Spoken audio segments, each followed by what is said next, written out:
All right, so what we're going to do is we're going to use the planning protocol rubric, and we're going to look at each one of these dimensions, and we're going to think about it in terms of drops in the bucket, and that is a new, I think, how long have we had this in place?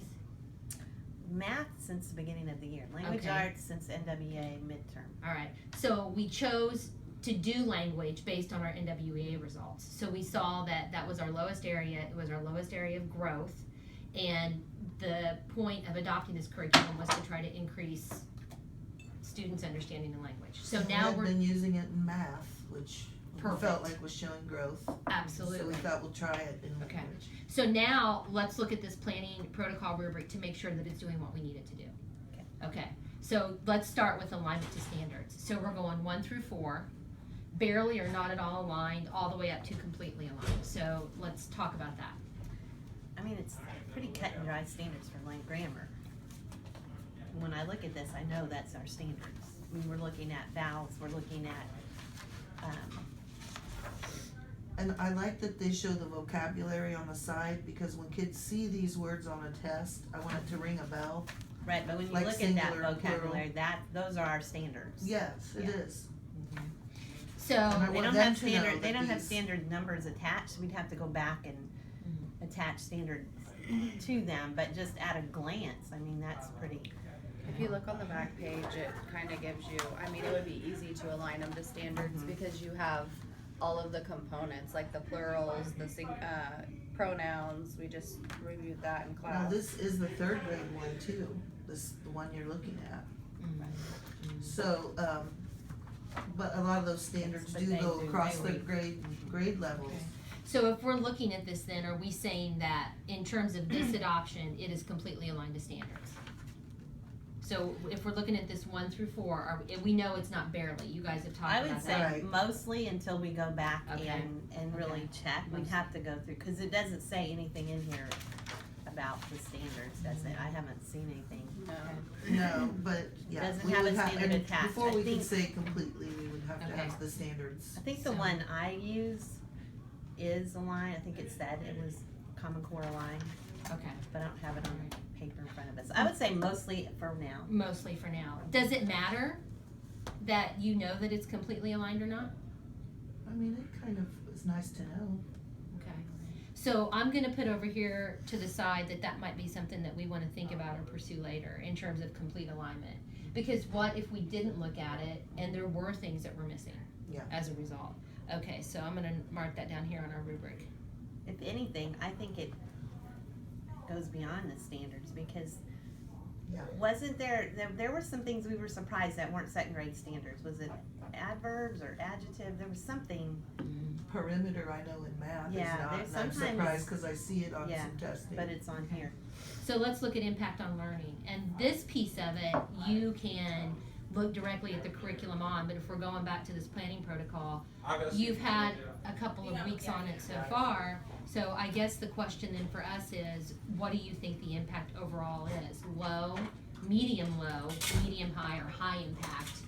And I don't know that we don't need to have a conversation about what the difference is, for example, between medium, high, and high. So what are your thoughts right now as a result of the High adoption? impact would be looking at the scores at the end of the year to see if they've grown or not. I mean, that, right now, the impact is on planning for me more than growth. Because like I said, I know when I go through, if I start seeing a pattern with a kid, then I know I need to reteach So you're apostrophes focusing on growth in the long run. in the long run. But in the short term, it's just, okay, next week we need to do another little mini lesson. I need to pull these kids for this skill because they've shown on this past week that they don't have it mastered. Before we started filming, you mentioned something about Joe being apostrophes. So you had a very specific piece Right. of information about a kiddo, and you both could probably do the same thing. So do you know that Joby's doing better on apostrophes as a result of learning Well, I'll this know and by teaching Friday. it? I mean, this was from last week. So what I do is I pull it, I look, I go through, I see is there any really big red flags, jot that down. Next week I know I gotta pull this group during success or whenever and hit that skill again. Okay, so then my question to you is, as we move forward, impact on learning, are we looking at this, because you mentioned something about knowing NWEA. So at the end of the year, when we do NWEA on language, we'll be able to see growth that way. But you don't wanna wait a whole year to know that. Well, NWEA's done 3 times a year, Mm-hmm. so I mean, you don't really wait a year between times. Right. Honestly, I see the impact on learning when I'm teaching a standard that we haven't gone over before, but it's been in our drops in the bucket, and then they already know what it is, even though I've just maybe used a teachable moment to, at that time during their drops in the bucket, say, hey, preposition is this, or, you know, whatever, and then when I actually teach the lesson, then they already know. Perfect. So you're seeing it informally in some formal places, and then we're gonna know overall when we hit NWEA at the end of the year. And the thing I like about it going beyond the standards even is that NWEA has that possibility. Once a kid has reached a certain level, it's gonna keep bumping them up. And I think that's why you see some things on those that aren't our standards, that are above. So this particular curriculum that we've adopted, this is really, we're saying for right now, it is at least a 3 in terms of impact on learning. Like, we feel confident that the adoption of this, the use of this in our classroom is changing the way kids have learned and will be learning. Okay, let's look at student engagement. So that's another one. So, and again, when just looking through this curriculum, what do you think? What are you seeing in terms of student engagement?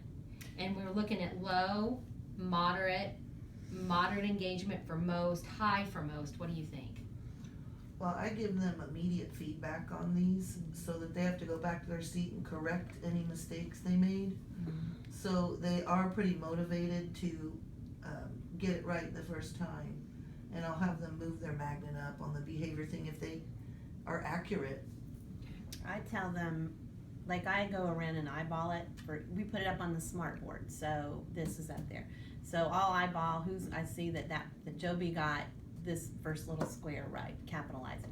So they get to go up and do the assignment thing up on the board. So they're kind of all into that because they always want to write on the smart board. So that kind of gets everybody engaged. And then on Fridays, I saw on this bucket when I was first looking at it, and I just started that last week, you can have an expert, class expert. If they got it all correct, then they get to lead a little mini lesson of their own. So they go up there and write a sentence without a capital. And then, so they all want to do that too. So it kind of makes it more, important. So I think it's...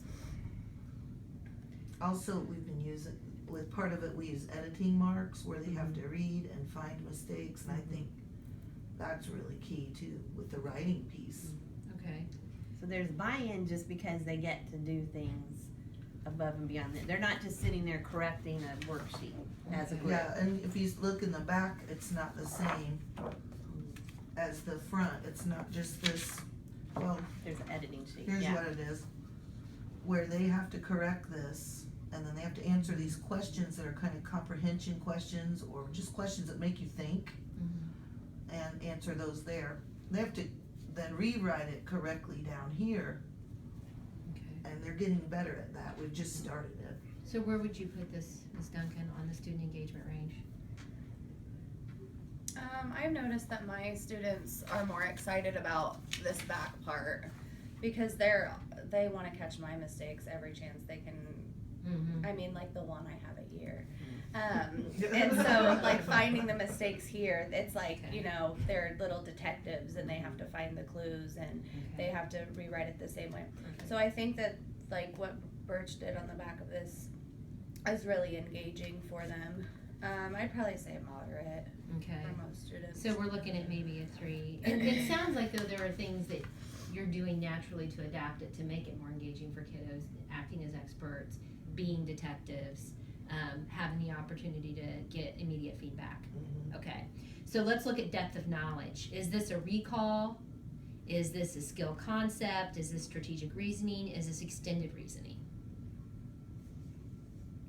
Most of the time, I would say it's just skill concept. Most of the time, they are just grammar rules and grammar skills. You can carry it on when you start doing that, catch the mistake, and then they're applying which gives them the tools to reason. Right, then they're applying it, but they have to learn the rules first, and then So like they do the editing, I do the expert write your own lesson, mini lesson, that kind of thing. So then they're taking and applying. So, but this exactly itself is a 2.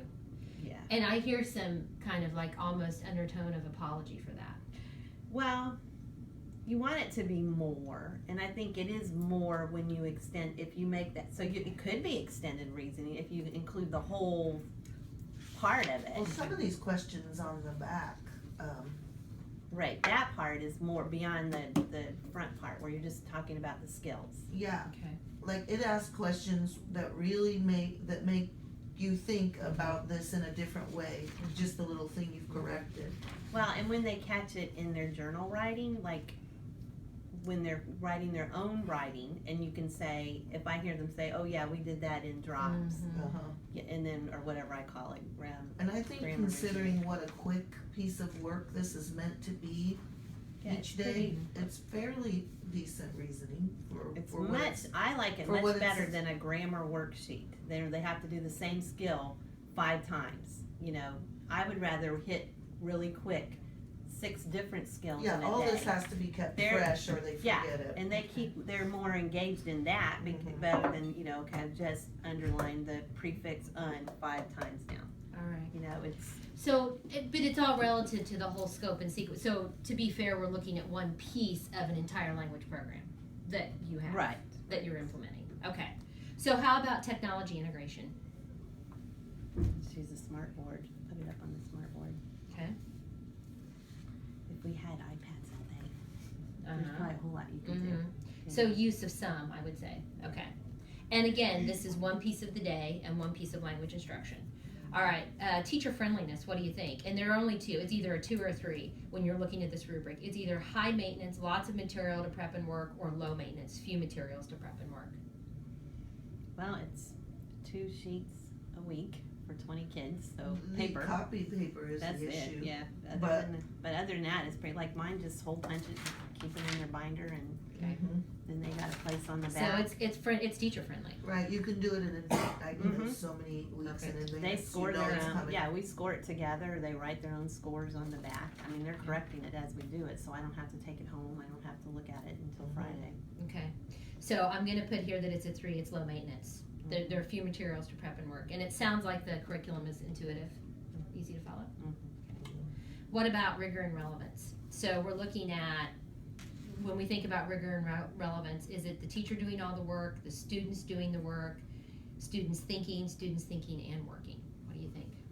It starts out teacher work, the way this one is set out, because on Monday, if it hasn't been introduced before, then I have to do a lot of explaining. By Friday, they've hit it twice, so, then it's more, okay, go back. If you don't know, go back to the top, see if you can come up with the answer. So then it's more leaning towards student work and think. I think it's good with the student thinking and working, but I also think if you're gonna give the instant feedback and not grade it as a whole class or go over it as a whole class, it is some work. Okay. But I feel like it keeps me really connected every single day with every single kid. So what do you think then? All right, so when we look at this overall rubric, I'm gonna put, that one was hard for rigor and relevance. Tell me where you would put this, Duncan? Or would you say this is a 2, a 3, or 4? What do you think? I don't know. This one's a little more, the relevance piece I see completely. The rigor is really based on what you're doing with it as a result of what you're learning, right? Well, sometimes I'll tell them, like, when we first introduced adverbs was back, when I first started doing this, was the first time we really hit adverbs in the curriculum map. So after we talked about it, I was giving out coyote cards if they could use an adverb in their journal writing and circle it and show me. So that got to be a little more taking this and extending it. But this, I don't. Well, I think this is meant to extend out into everything they do, reading and language and writing. Right, but I don't know that this is, like, some of my kids get hundreds on this just a no-brainer. But that's good. It's It getting is good, ingrained they're in there getting and they it, know yeah. what they're doing. That's why I like it, cause when I see this, and I'm whipping through the papers and I see, you know, I pull that one out right away on Friday to plan for the next week. But rigor is pushing them and getting them to think about things, and can you do that with grammar very easily? I mean, That's the question. it's, the only way I could see you doing it is if you start seeing them really putting this into their own writing. Okay. So where would you have me put it then? This one's the tough one. I guess it depends on how you, as a teacher, conduct this lesson, because like if we're doing pronouns, I could stand up there and I could think for them and I could remind them what a pronoun is, but I make them tell their classmates what a pronoun is and give examples. So like Angelucci said, it just depends on how far you take it and if they're using it in other areas. And like this, for the way this one's set up, write the meaning of the prefix un.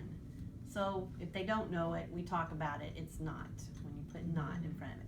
Then the next day though, they have to make a list of words that start with un. So, you know, that's a little harder. They've got to come up with, like she's got unread, undo, undrew, you know, she's putting it in there. And then they have to start telling what do words mean with the un prefix in it. So it comes out and it does the same thing with a couple other prefixes. So it starts out teaching them the skill. By the end, they've got to apply it. Okay. So that's a little more. So what you have here is, and we have just started with the adoption of this. So what we have when we look at the overall rubric is a curriculum that, or a program, not a program, a set of lessons that we've adopted that are mostly in this 3 when we look at dimensional. So if you're thinking about 1 to 4, we have a couple of areas where it's 2, that was technology, and that was the skill concept area. And then we're kind of like a 2-3 in terms of the rigor and relevance. So what I heard you say based on this is that this is, it seems to be something that we've adopted with thought and is at least in the short term, and we hope in the long term paying off in terms of language and grammar. But what I would like to know then is, or for you to share with me maybe in the next meeting, is how you are extending it. I hear you telling me that you're extending it, and I know you are. Let's, next week when you come back, let's bring some examples of how that extension is working in your own classrooms, either through journals and journaling, and maybe for you want to bring Joby back, since you brought her today, and then just pick 1 or 2 kids, you know, the kids that you see it working the most on. And so our next meeting will be looking at that extension. Because this, to me, this is kind of like basic facts. They got to know them. You got to teach them. But that's the piece that you teach. But then you take that and you extend it into other areas, and that's where your rigor comes in and your extensions. Absolutely. This right now, this particular set of work that we do, lessons, is a skill teaching component that they have to have. And in isolation, Right. no, but No. that's not the way we're operating. Okay. So just next week, let's be really thoughtful about bringing in a couple of student examples. And then our next actual data meeting from that point, when we look at some student examples, will be the tuning protocol, which is really fun. So, all right, thank you.